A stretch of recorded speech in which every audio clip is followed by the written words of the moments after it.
পাওয়ার জন্য নয়, তোর মধ্যে আমাকে সন্তুষ্ট করার কোনো উদ্দেশ্য ছিল না, বরং তুই দুনিয়াতে তো দান করেছিস, মসজিদ তৈরি করে দিয়েছিস, মাদ্রাসা তৈরি করেছিস, কবরস্থান তৈরি করে দিয়েছিস, সমস্ত কিছু কাজ করেছিস, শুধু এটা মানুষকে দেখাবি যে তুই দানবীর, তুই সবচেয়ে বেশি দান করেছিস, মানুষ যেন দেখে আর তোকে বলে তুই দানবীর। এই কথা শোনার জন্য তুই দুনিয়াতে দান করেছিলিস। আল্লাহ তারপরে ফেরেশতাকে বলে, ফেরেশতা এই ব্যক্তিকে ধরে জাহান্নামে নিক্ষেপ করো। ফেরেশতা ওই ব্যক্তিকে ধরে টেনে হিসড়ে উল্টো করে তাকে জাহান্নামে নিক্ষেপ করে দিবে। চাচা বলেন তো কাকে জাহান্নামে দেওয়া হচ্ছে? কাকে দেওয়া হচ্ছে? দানবীরকে। চিন্তা করা যায় যে দান করেছে আল্লাহর রাস্তায়, মসজিদ তৈরি করে দিয়েছে, মাদ্রাসা তৈরি করে দিয়েছে, বড় বড় বিল্ডিং নির্মাণ করে দিয়েছে, আল্লাহ বলছে তাদেরকে ধরে আমি জাহান্নামে নিক্ষেপ করব। কেন? কারণ ইবাদত করলেই হয় না, আপনি আল্লাহর জন্য কর্ম করবেন, নিজের ইচ্ছে মতো ইবাদত করলে হবে না। ইবাদত করার আগে শর্ত কিছু আছে, সেই শর্ত পূরণ করতে হবে, নচেত 1 কোটি বার হজ করলেও আপনাকে জাহান্নামে যেতে হবে, 1 কোটি রাকাত নামাজ পড়লেও জাহান্নামে যেতে হবে। কেন? ইবাদত করতে জানেননি, ইবাদত নিজের মন গড়া করেছেন। এই জন্য চলেন, ইবাদত করার 6টা শর্ত আছে। কয়টা? আরো জোরে। 6টা শর্ত আছে। ইবাদত করার আগে জানতে হবে এগুলো। প্রথম 1 নম্বর শর্ত, উদাহরণ দিয়ে শুরু করি। ধরেন এই হাদিস সকলে আমরা জানি, সহিহ বুখারীর 450 নম্বর হাদিস। কেউ যদি দুনিয়াতে একটা মসজিদ নির্মাণ করে দেয়, আল্লাহ বলছেন বাইতুল ফিল জান্নাহ, আমি আল্লাহ তাকে জান্নাতে একটা ঘর দেব। কালকে আমি আলোচনা করেছিলাম ওইখানে জান্নাতে ঘর পাওয়ার আমল সমূহ, ওই আলোচনাগুলো শুনেছেন। আজকের এই হাদিস থেকে বোঝা যাচ্ছে দুনিয়াতে কেউ যদি মসজিদ নির্মাণ করে দেয়, আল্লাহ জান্নাতে ঘর দেবে। সহিহ বুখারীর হাদিস। আচ্ছা, একজন অমুসলিম খ্রিস্টান সে যদি 1খানা নয় 100খানা মসজিদ তৈরি করে দেয়, আল্লাহ জান্নাতে ঘর দেবে? কোন হিন্দু দাদা আশেপাশে তারা আছে, তারা যদি দুনিয়াতে যদি 100খানা মসজিদ নির্মাণ করে দেয়, জান্নাতে সে ঘর পাবে? কথা বলেন। তার মানে বোঝা যাচ্ছে আমরা মুসলিমরা যদি মসজিদ একটা নির্মাণ করে দিই, ঘর পাবো কি পাবো না? তাহলে আমাদের ইবাদত কবুল হচ্ছে, তাদের ইবাদত কবুল হচ্ছে না। কারণ কি? কি কারণ? কোন প্রাচীর আছে যে একই আমল একই কাজ আমি করছি, আল্লাহ আমাকে আজর দেবে? তারা করছে একই কাজ, আল্লাহ আজর দেবে না, প্রতিদান দেবে না, তার বেনিফিট কিছু পাবে না। কারণ কি? কেউ বলতে পারবেন? তুমি বলবে? দাঁড়া, অন্য কেউ বলেন। চাচা আপনি বলেন। আমি আগে বলেছি একটা জিনিস হলে শিখে যেতে হবে। আমি একই আমল করব, মসজিদ আমি নির্মাণ করে দেব, জান্নাত আমি ঘর পাবো। অমুসলিম যারা আছে তারা যদি করে, আমাদের বিশ্বাস, এটা আমাদের বিশ্বাস, আমরা বিশ্বাস করি যে তারা এই আজর তারা কিয়ামতের মাঠে পাবে না। অনেকে হয়তো কষ্ট পেতে পারে যে হয়তো আমাদেরকে তারা ঘৃণা করছে বা এমন তেমন, আসলে তা নয়, এটা আমাদের বিশ্বাস। কেউ বলতে পারবেন কেন তাদের ইবাদত কবুল হচ্ছে না? আপনি? উনি বলেছেন ঈমান না আনার কারণে। ঈমান বলতে কি বুঝি? কালেমা। কালেমা বলতে লা ইলাহা ইল্লাল্লাহ, তারপরে মুহাম্মাদুর রাসূলুল্লাহ। এই কালেমাতে তারা বিশ্বাস করেনি, এই জন্য তাদের কোনো ইবাদত আল্লাহ সুবহানাহু ওয়া তাআলা কিয়ামতের মাঠে প্রতিদান দিবে না। তার মানে আমাদেরকে বিশ্বাস করতে হবে লা ইলাহা ইল্লাল্লাহ, এক সত্য আল্লাহ ছাড়া কোনো মাবুদ নেই। এখন অমুসলিম দাদা যারা আছে তারা একজন আল্লাহকে বিশ্বাস করে? কথা বলেন।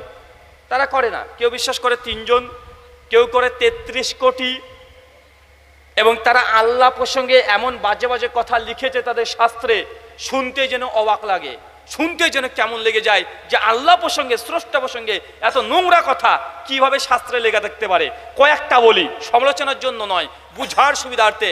কয়েক বছর আগে কলকাতাতে দেখবেন আমার সঙ্গে একজন খ্রিস্টান পাদ্রির বিতর্ক হয়েছিল। তো খ্রিস্টানরা মনে করে জিজাস হচ্ছে গড, তথা ঈসা আলাইহিস সালাম, যিশু খ্রিস্ট, তিনি হচ্ছেন ঈশ্বর।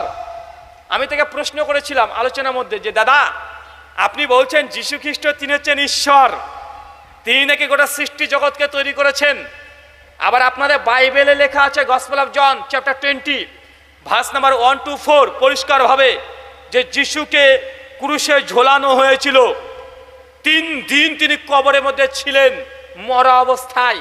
এখন আমার সাদা মনে সাদা প্রশ্ন, যীশু খ্রিস্ট তিনি যদি ঈশ্বর হবেন, তো যিশুকে যে 3 দিন মর অবস্থায় কবরে রাখা হয়েছে বাইবেল বলছে, তাহলে এই 3 দিন, যে 3 দিন যিশু মর অবস্থায় কবরে ছিল, এই সৃষ্টি জগৎ কে চালিয়েছে? আপনার বাপ।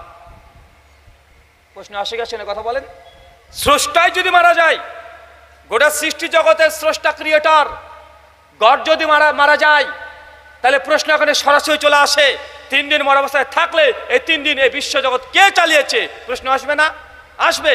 তারা বলছে যিশু গড, ঈশ্বর, আবার তারাই বলছে যিশুকে ক্রুশে ঝোলানো হয়েছে, তার হাতে পেরেক মারা হয়েছে, তার শরীরে পেরেক মারা হয়েছে, তাকে অর্ধলঙ্গ অবস্থায় তাকে ক্রুশে ঝুলিয়ে মেরে ফেলেছে।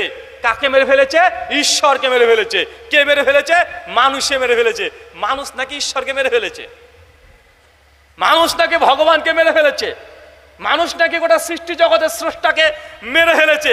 তো ঈশ্বর যদি মারা যায়, তো সৃষ্টি জগৎ চলে কিভাবে? আরে সাদা প্রশ্ন আসে না? আসে। তার মানে মনে রাখবেন, আল্লাহকে বিশ্বাস করলেই, আল্লাহকে বিশ্বাস করলে যে আল্লাহ তার ইবাদত কবুল করবে, এটা ঠিক নয়। আবু জাহেল, আবুল আহাব, তারাও আল্লাহকে বিশ্বাস করত। আবু জাহেলরাও হজ করতো না ভাইজান?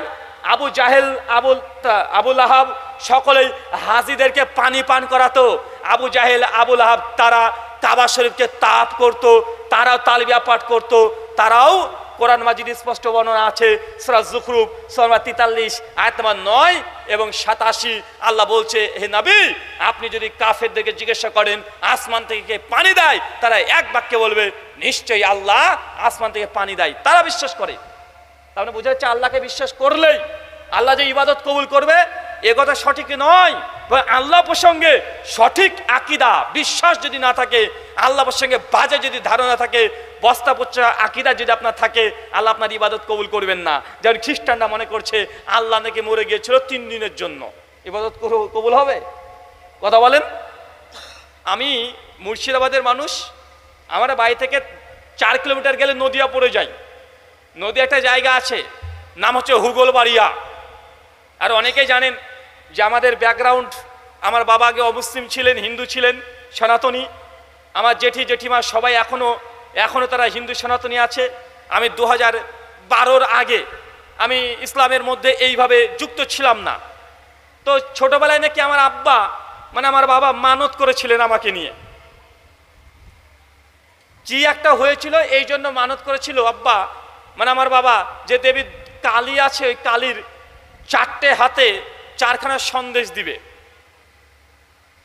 আমি যখন মাধ্যমিকের আগে, আমার পিসিমা এসেছিল বাড়িতে, আব্বা তখন বলল তার বোনকে, তুই যা নিয়ে, আমি যে মানতটা করেছিলাম রাহুলকে নিয়ে চলে যা, গিয়ে দিয়ে চলে আসবি। আমি ছোট মানুষ, তখন এত শত বুঝিও না। আমি পিসিকে নিয়ে চলে গেছি হুগলবাড়িয়াতে। গিয়ে দেখছি বড় বড় মন্দির, কালী মন্দির আছে, দুর্গা মন্দির আছে একসঙ্গে, আর প্রচুর মানুষ ওখানে গ্যাদারিং হয়। তো গিয়ে সবাই দেখছি মানত করছে, আমিও গিয়েছি। আমি তখন ছোট মানুষ, আমি হিন্দু মুসলিম কিছুই বুঝি না তখন। তো আমি তখন গিয়ে দেবী কালী যে আছে তাকে 4 হাতে 4খানা, আমার পিসিমা বললো তুমি নিজে হাতে দাও। তো আমি দিতে গেলাম, দিতে দিল না। পণ্ডিত ছিল, ঠাকুর ছিল, উনাকে দিলাম, উনি নিয়ে চলে গেল। তো ওখানে যখন ভালোভাবে ঘোরাঘুরি করলাম, তো আমার পিসিমা বলছে, জানিস এই মা কালী দেখছি, এটা হচ্ছে শ্যামা কালী নয়, এটা শ্মশান কালী। শ্যামা কালী মানে যেটা এই শ্যামলা কালার, নীল কালারে হয়, যেটা কিছুদিন আগে ঘটবে। আর শ্মশান কালী কোলটা অষ্টোত্তরা, সেটা হচ্ছে কালো কুচকুচি যেটা হয়, দেখা যায় না ভাইজান। তো ওই কালী আমার পিসিমাকে বলছে, তুই জানিস আমাদের দেবী কালী এটা হচ্ছে জাগ্রত দেবী। আমি যে তাই, জাগ্রত দেবী মানে? বলছে এটা মাঝে মাঝে জেগে যায়, মাঝে মাঝে জেগে যায়। আমার খুব দেখার শখ, জাগ্রত জিনিস দেখবো, এটা আমার একটা শখ হয়েছে। তো যাই হোক, আমি অনেকক্ষণ ধরে অপেক্ষা করলাম, কখন দেখি একটু জাগে, কখন একটু নড়াচড়া দেয়। তো আমি দেখি যে তিনি নড়াচড়া করেন না। ছোট মানুষ, মনে একটু দুঃখ পেয়েছি, জাগলো না, হয়তো রাত্রেবেলায় জাগবে, অতক্ষণ থাকা যাবে না। আমি চলে এসেছি। কিছুদিন আগে একটা বই পড়ছিলাম, ওই বইটাতে লেখা আছে, বাইজিদ বুস্তামি নাম শুনেছেন? বাইজিদ বুস্তামির নাম শুনেছেন? বাইজিদ বুস্তামি, উনি নাকি আল্লাহর অনেক বড় ওলি ছিল। উনি আল্লাহকে 1001 বার দেখেছে। কতবার? আল্লাহকে 1001 বার। আমি বলছি বাইজিদ বুস্তামি আল্লাহকে 1001 বার দেখেছে? আচ্ছা, আর একটা বই দেখলাম, ফাজাইলে আমল, বইটা 67 পৃষ্ঠা লেখা আছে, ইমাম আবু হানিফা রাহিমাহুল্লাহ আল্লাহকে 99 বার দেখেছে, 99 টাইমস আল্লাহকে সে দেখেছে। ভালোই লাগলো শুনতে। আর একটা বই পড়লাম তাবাকাত শাফি, প্রথম খণ্ড 167 পৃষ্ঠায়, যারা শাফি মাযহাবের তারা লিখেছে তাদের ইমাম শাফি আল্লাহকে 100 বার দেখেছে। আমি আরো ভালো লাগছে, ইমাম আবু হানিফা 99 বার। যে শাফি বলছে যে তোমার ইমাম তো 99 বার, আমার ইমাম শাফি তিনি 100 বার আল্লাহকে দেখেছে। নে কার বড় ইমামের দেখ তুই। আর যারা পীরপন্থী আছে তারা বলছে যে আরে তোদের ইমাম তো 99 বার, ইমাম শাফি তো 100 বার। আরে বাইজিদ বুস্তামি 1001 বার আল্লাহকে দেখেছে। আমি বলছি আসলে আল্লাহকে 1001 বার। বাংলাদেশের একজন পীর ছিল, অন্য হচ্ছে দেওয়ানবাগী পীর, দেখেন না ভাইজান? সে এত বড় ভুড়ি, বেচারা কয়েক বছর আগে মারা গিয়েছে, তার মাজার টাজার বাংলাদেশে ভেঙে গুড়িয়ে দিয়েছে। উনি আবার বলছে আরে আমি তো মাঝে মধ্যে আল্লাহর সঙ্গে দিদার করি, আর আমাদের আশেপাশে অনেক পীর সাহেবরা আছে মাঝে মধ্যে আল্লাহর সঙ্গে দিদার করে, কথা বলে। এমন পীর আছে না নাই? তো আমি যখন কোরআন মাজিদ পড়ি, কোরআন মাজিদে দেখি এমন একটা ঘটনা আছে। আল্লাহ কোরআন মাজিদে বলছে, সূরা আরাফ সূরা নম্বর 7 আয়াত নাম্বার 143 143, নবী মূসা আলাইহিস সালামের ঘটনা আছে। নবী মূসা একদিন আল্লাহকে বলছে, আল্লাহ আমি তোমাকে দেখতে চাই। আল্লাহ বলছে মূসা দেখতে পাবে না। মূসা নবী আবার বলছে আল্লাহ আমি দেখতে চাই। মূসা বলছে আল্লাহ দেখতে চাই। আল্লাহ বলছে মূসা তুমি আমাকে কি বিশ্বাস করো না আমি আছি? তুমি আমাকে দেখতে পাবে না? মূসা নবী জেদ থামে না, আল্লাহ তবুও দেখতে চাই। আল্লাহ বলছে এতই শখ, আচ্ছা ঠিক আছে, অমুক দিন তুর পাহাড়ের ওই সামনে চলে আসবে, আমি তোমাকে দেখা দেব। ঠিক নবী মূসা আলাইহিস সালাম তুর পাহাড়ের কাছে চলে গেছে। আল্লাহ সুবহানাহু নিজে নয়, আল্লাহ শুধু নূরের তাজাল্লি আল্লাহ প্রকাশ করেছে। নবী মূসা আলাইহিস সালাম উল্টে পড়ে গিয়েছে, ওখানেই সঙ্গে সঙ্গে অজ্ঞান হয়ে গেছে। নবী মূসা আলাইহিস সালাম এত বড় নবী, সে আল্লাহকে দেখে নাই, আল্লাহ তাজাল্লি সামান্য নূরের কিছু অংশ দেখেছে পাহাড়ের উল্টো জায়গা থেকে। তাই নবী মূসার মতো নবী উল্টে পড়ে যায়, আর অলিতে গলিতে ঘুরে বেড়া পীর নাকি মাঝে মধ্যে আল্লাহকে দেখে, আর আমি মনে হয় গাঁজা খাই। এটা আমাকে বিশ্বাস করতে হবে। বুঝতে পারলেন না? নবী মূসা আলাইহিস সালাম তিনি আল্লাহকে দেখতে পাচ্ছেন না, উল্টে পড়ে যায়, আর পীর সাহেব ওদেরকে মাঝে মধ্যে আল্লাহকে দেখে। কে 99 বার, কে 100 বার, কেউ 1001 বার। আল্লাহ কোরআনে সূরা আরাফের 143 নম্বর আয়াতে বলছে মূসা লান তারানি, তুমি কখনো আমাকে তুমি দেখতে পাবে না। লা তুদরিকুল আবসার, এই চোখ দ্বারা আমাকে দেখা যায় না। সূরা আনাম 103 নম্বর আয়াতে আল্লাহ বলে দিচ্ছেন আমাকে চোখ দ্বারা দেখা যায় না। আর আমাদের অনেক আছে, বুঝতে পারছেন, ওরা ডেলি আল্লাহকে দেখছে। এখন কাকে বিশ্বাস করবো বলেন তো? আল্লাহর কোরআনকে বিশ্বাস করব? নবী আলাইহিস সালাম তারা দেখতে পাচ্ছে না, আমাদের পীর মাশায়েখ তা নাকি দেখে নিচ্ছে, এটা আমাকে বিশ্বাস করতে হবে? তাহলে আলী হোসেন বা আমাকে মেডিকেল হসপিটালে একবার ভর্তি করে থুয়ে আসেন, একটু সাইকিয়াট্রিস্ট দেখাতে হবে, ব্রেনের চিকিৎসা করতে হবে। তো পরবর্তী সময় দেখলাম যে না, আল্লাহকে দেখা যায় না, আল্লাহকে চোখ দিয়ে দেখতে পাবেন না। তো আমি তখন ভাবলাম তাহলে ওই জাগ্রত দেবীর কি হলো? ওটা কি আসলে দেখা যায়? কোরআন বলছে যিনি স্রষ্টা হবেন আল্লাহ হবেন, তাকে দেখা যায় না। এই কথা শ্রীমদ্ ভাগবত গীতা, সনাতন ধর্মশাস্ত্র ভাগবত গীতা 18খানা অধ্যায় আছে, 700খানা শ্লোক আছে। তার মধ্যে 11 অধ্যায় যেটাকে বলা হয় বিশ্বরূপ দর্শন, অধ্যায়ের মধ্যে শ্রীকৃষ্ণকে অর্জুন প্রশ্ন করছে। কে কাকে প্রশ্ন করছে? অর্জুন শ্রীকৃষ্ণকে প্রশ্ন করছে, প্রভু আমি আপনাকে দেখতে চাই। শ্রীকৃষ্ণ বলছে অর্জুন দেখতে পাবে না। অর্জুন বলছে যে প্রভু আমাকে দর্শন দেন, আমি দেখতে চাই। গীতা 11 অধ্যায় 8 নম্বর শ্লোক, 48 নম্বর শ্লোক, 53 নম্বর শ্লোক, তিনটে জায়গাতে শ্রীকৃষ্ণকে বারবার বলছে আমি আপনাকে দেখতে চাই। শ্রীকৃষ্ণ বলছে যে তুমি আমাকে দেখতে পাবে না। অবশেষে শ্রীকৃষ্ণ যখন দেখছে না অর্জুন জেদ কমাচ্ছে না, তখন শ্রীকৃষ্ণ করলেন কি, অর্জুনকে দৈব দৃষ্টি দিয়ে দিলেন, দিব্য দৃষ্টি দিয়ে দিলেন। তারপর শ্রীকৃষ্ণ তার বিশ্বরূপ যখন দেখালেন, অর্জুন সঙ্গে সঙ্গে উল্টে অর্জুনও পড়ে গেছে। অর্জুন ভয় কাঁপছে যে প্রভু আপনার পূর্বের রূপে ফিরে আসেন, আমি কিছুই দেখতে পাচ্ছি না, অন্ধ হয়ে গেছি। মানে তার রূপের তাজাল্লি দেখে অর্জুনও সেই স্থির থাকে নাই, উল্টে পড়ে যায়। মানে এই গীতাও আমাদেরকে একই শিক্ষা দিচ্ছে, যিনি প্রকৃতপক্ষে স্রষ্টা হবেন, ঈশ্বর হবেন, তাকে চোখ দিয়ে দেখা সম্ভব নয়। কিন্তু আমাদের ঠাকুর পণ্ডিত ওরাও মাঝে মধ্যে ভগবানকে নাকি দেখে নাই। আমাদের জন্য হুজুররা দেখে, ওদের ঠাকুর পণ্ডিতও দেখছে। অর্জুন তার দিব্য দৃষ্টিতে দেখতে পায় নাই, সাধারণ চোখ না, দৈব দৃষ্টি। আমাদের কোনো ঠাকুর পণ্ডিত দাবি করতে পারে না যে তাকে দৈব দৃষ্টি দেওয়া হয়েছে, তাকে দিব্য দৃষ্টি দেওয়া হয়েছে। সে বলছে আমি ভগবানকে দেখেছি, ভগবানের আমি প্রাপ্ত হয়েছি। সবগুলো মিথ্যা কথা। হিন্দু ঠাকুর যেমন মিথ্যা কথা বলছে, আমার মতো মৌলবি সেও মিথ্যা কথাই বলছে। কেন উপনিষদ অধ্যায় নম্বর 1 শ্লোক নম্বর 5 আর 6 ভগবানকে দেখা যায় কি যায় না সনাতন শাস্ত্র স্পষ্ট বলে দিয়েছে। কোন উপনিষদ? কেন উপনিষদ অধ্যায় 1 শ্লোক 5 আর 6 কি বলছে? ছোট্ট একটা মন্ত্র বলছি, দেখেন মন্ত্র কি বলে। এন্না মানসেনা মানতে হুনা মহুর্মতান তদেব ব্রহ্মাত্মাম বিদ্ধি নেদাং এদিতামুপাসতে এনা চক্ষত পশ্যতি এনা চক্ষত শিপাস্যতি তদেব ব্রহ্মাত্মাম বিদ্ধি নেদাং এদিতামুপাসতে। যে ব্যক্তি বলে মহান স্রষ্টা ঈশ্বর পরম ব্রহ্মাকে আমি চোখ দিয়ে দর্শন করেছি, সে প্রকৃতপক্ষে ঈশ্বরকে দর্শন করে নাই। কেন? যিনি ঈশ্বর হবেন, পরম ব্রহ্ম হবেন, তাদেব ব্রহ্মাত্মাম বিদ্ধি নেদাং এদিতামুপাসতে, তাকে চোখ দ্বারা দর্শন করা সম্ভব নয়। বুঝাতে পারলাম না? কোরআন বলছে যে আল্লাহকে চোখ দিয়ে দেখা সম্ভব নয়। নয় মুসা দেখতে চেয়েছেন, উল্টো পড়ে গেছেন। গীতার মধ্যে অর্জুন দেখতে চেয়েছেন, দৈব চোখ দিয়েও শ্রীকৃষ্ণের সম্পূর্ণ রূপ দেখতে পারে নাই, উল্টে পড়ে গেছে। তাই কোনো হিন্দু ঠাকুর হোক আর মুসলমান পণ্ডিত হোক, যেই বলবে আমি ভগবান বা আল্লাহকে দেখেছি, জেনে রাখবেন দুটো টাটকা ভণ্ড। বুঝতে পারলেন না? দুটোই ভণ্ড। নিয়ে আসেন। যে আছে বলেছে যে আমি ভগবানকে দেখেছি, আরে দেখতে পাবে না। আর কেউ যদি বলে আমি দেখেছি, তাহলে আগে গীতা ভুল আছে বলতে হবে। কারণ গীতা বলছে দেখা যাবে না, উপনিষদ বলছে দেখা যাবে না। আর আমি যদি বলি দেখা গিয়েছে, তার মানে কি হলো কথা? আমি ঠিক, গীতা ভুল, তাই না ভাইজান? আর যদি বলেন না হুজুর আপনি ভুল, গীতা ঠিক, তো গীতাকে মেনে নেন। গীতা বলছে দেখা যায় না, উপনিষদ বলছে দেখা যায় না, কোরআন বলছে দেখা যায় না, বাইবেলও বলছে।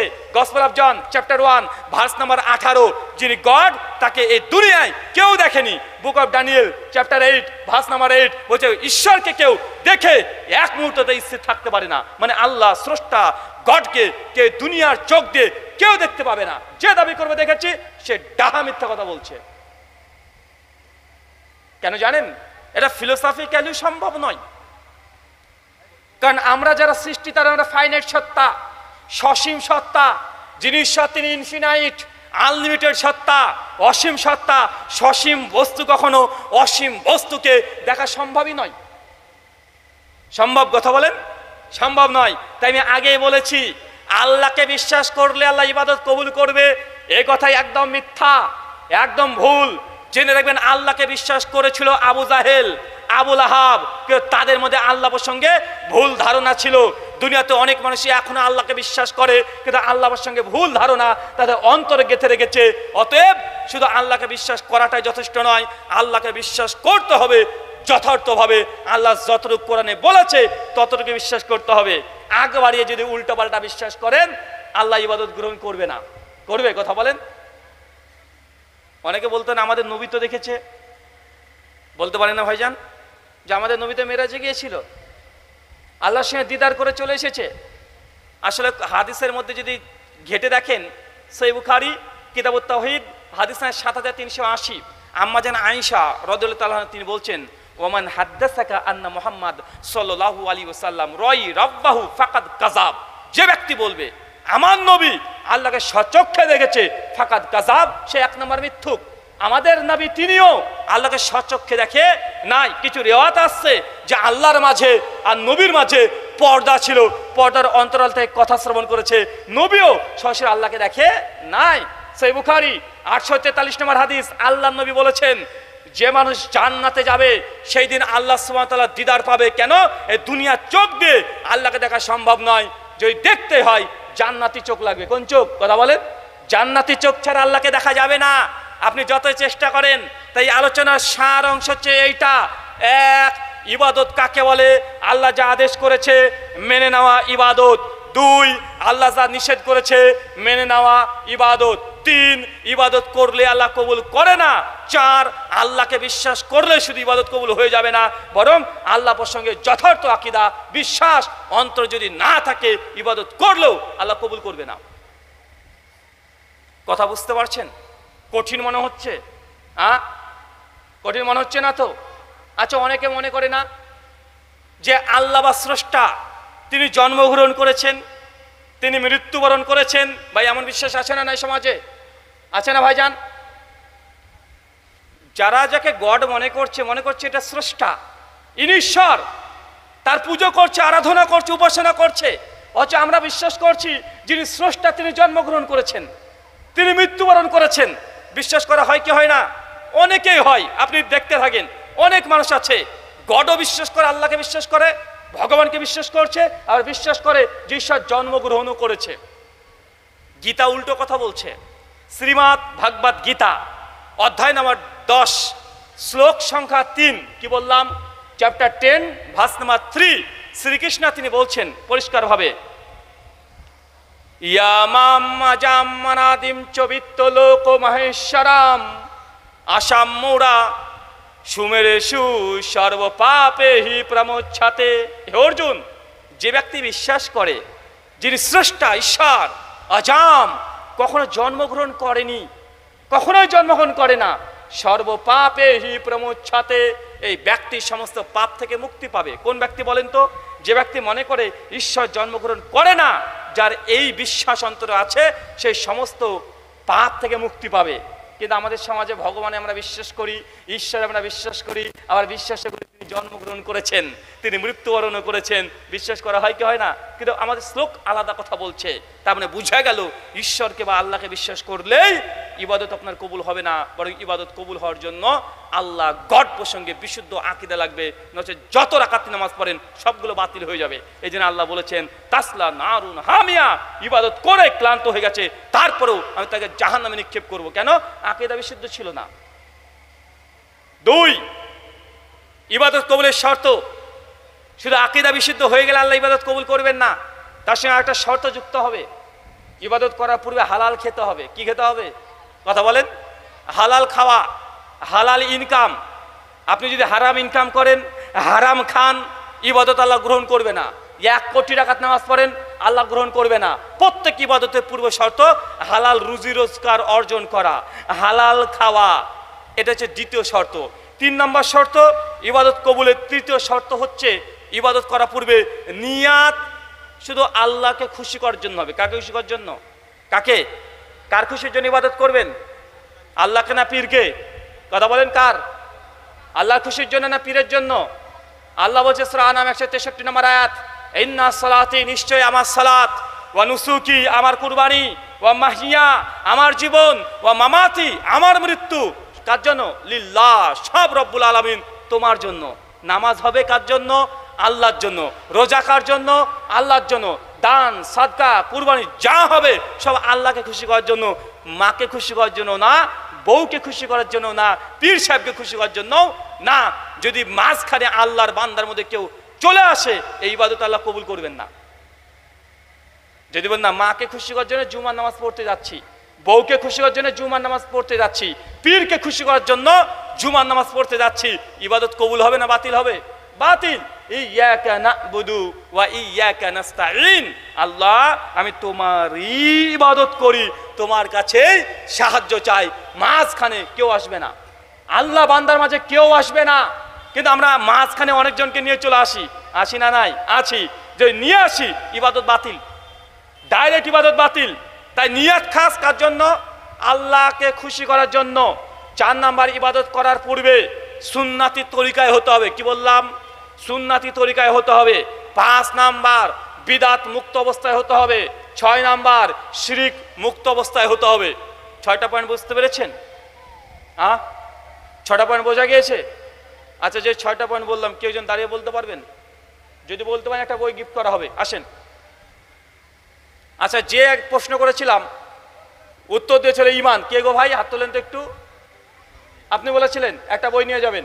আসেন, চলে আসেন। যে অ্যান্সার করতে পারবেন, বললাম ইবাদত কবুলের 6খানা শর্ত আছে। কয়টা বলেছি?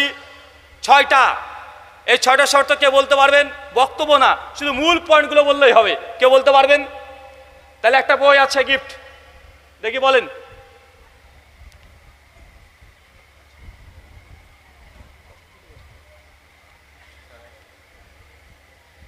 কিরে ভাই, পারবেন না? আরেকবার বলে দেবো? এখনই বললাম রে ভাই, 5টাই। ইবাদত কবুলের মূল শর্ত প্রথমে ঈমান থাকতে হবে, ঈমানবিহীন কোনো ইবাদত কবুল হবে না। কথা বুঝতে পারলেন না ভাইজান? বিশুদ্ধ ঈমান লাগবে।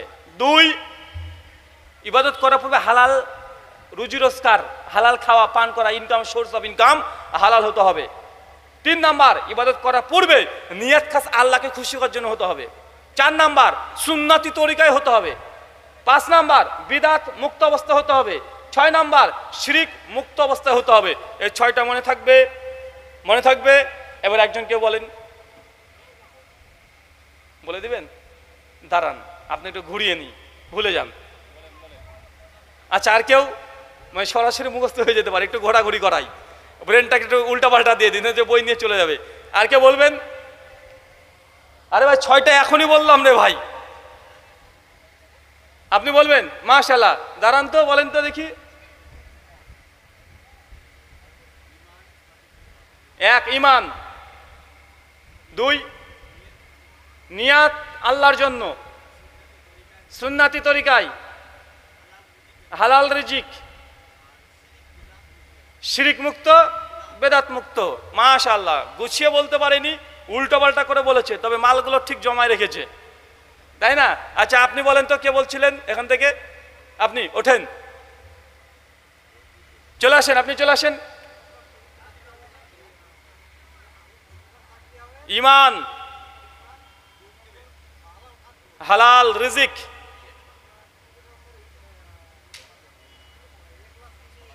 নিয়াত খাস আল্লাহর জন্য। 4 হচ্ছে সুন্নাতের অনুসরণ। 5 হচ্ছে শিরিক মুক্ত। 6 হচ্ছে বিদাত মুক্ত। এখন 3টে জিনিস, ইত্তেবা সুন্নাহ মানে সুন্নাত মোতাবেক, বিদাত মুক্ত, শিরিক মুক্ত, এই 3টে বক্তব্য দিতে গেলে আরো প্রায় কমপক্ষে 1টা ঘন্টা করে সময় লাগবে। তাই এত আলোচনা করার সময় নেই, বাড়িতে চলে যাবেন একদম খুব খুশি মনে। এখন আমাদের প্রত্যেকের হাতে এখন অ্যান্ড্রয়েড মোবাইল আছে, আর মোদিজি আমাদেরকে জিও দিয়ে দিয়েছে 4G 5G। 5G হলে তো কোনো নেট আর ফোরাবে না, একদম বাড়িতে গিয়ে ইউটিউব আছে, মামা ইউটিউব আছে না ভাইজান? ইউটিউব মামা ও সব জানে। গিয়ে আমার নামটা লিখবেন ইত্তেবা সুন্নাহ, সুন্নাতের আনুগত্য, ব্রাদার রাহুল হোসেন, লিখলেই আমার 1 ঘন্টার আলোচনা আলাদা পেয়ে যাবেন। যে লিখেন তাওহীদ এবং শিরক, ব্রাদার রাহুল হোসেন, তাহলে আরেকটা আলোচনা পেয়ে যাবেন পূর্ণ 1 ঘন্টা। কথা বুঝতে পারছেন? যে লিখেন বিদাত, ব্রাদার রাহুল হোসেন, তাহলে আরেকটা আলোচনা পেয়ে যাবেন। তাই একদিনে সব আলোচনা করা যাবে না, জাস্ট এতটা আপনাকে বুঝালাম। ইবাদত করলে 6টা শর্ত প্যাকেজিং করে আপনাকে দিয়ে দিলাম। এই বিস্তারিত আলোচনা যেগুলো আছে ইউটিউবে বিক্ষিপ্তভাবে আলাদাভাবে আলোচনা করা আছে, ধারাবাহিক পর্যায়ে শুনেন, তখন বুঝতে পারবেন ইবাদত আমরা করছি, আল্লাহ ইবাদত কবুল করছেন কি করছেন না। একবার চিন্তা করতে হবে আপনাকে চাচা, আপনি মনে করেন না যে ইবাদত করলে আল্লাহ গ্রহণ করে নেবে, না। এই চিন্তা বাতিল করতে হবে আগে, ইবাদত করার আগে কিছু পদ্ধতি মেনটেন করতে হবে, নচেত ইবাদত গ্রহণ আল্লাহ করবেন না। মহান সত্তা আল্লাহ সুবহানাহু কাছে দোয়া, এই প্রার্থনা, আল্লাহ যে কথা বললাম প্রথমে আমাকে, তারপর আপনাদের প্রত্যেককে আমল করা তৌফিক দান করো, সকলে পড়ি আমিন।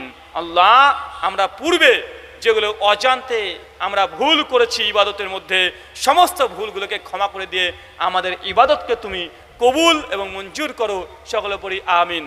আমাদের মধ্যে যারা এখনো মৃত্যুবরণ করেছে আল্লাহ সুবহানাহু ওয়া তাআলা তুমি আর রাজ্জাক। প্রশ্ন উত্তর আছে নাকি শেখ? ওনার তো হয়ে গেছে, উনি নাই, চলে গেছে।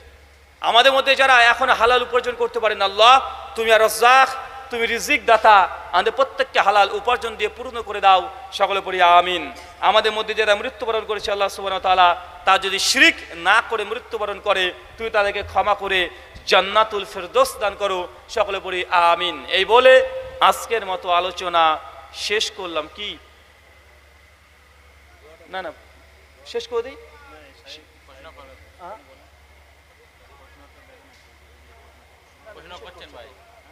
নিষেধ করছে তো।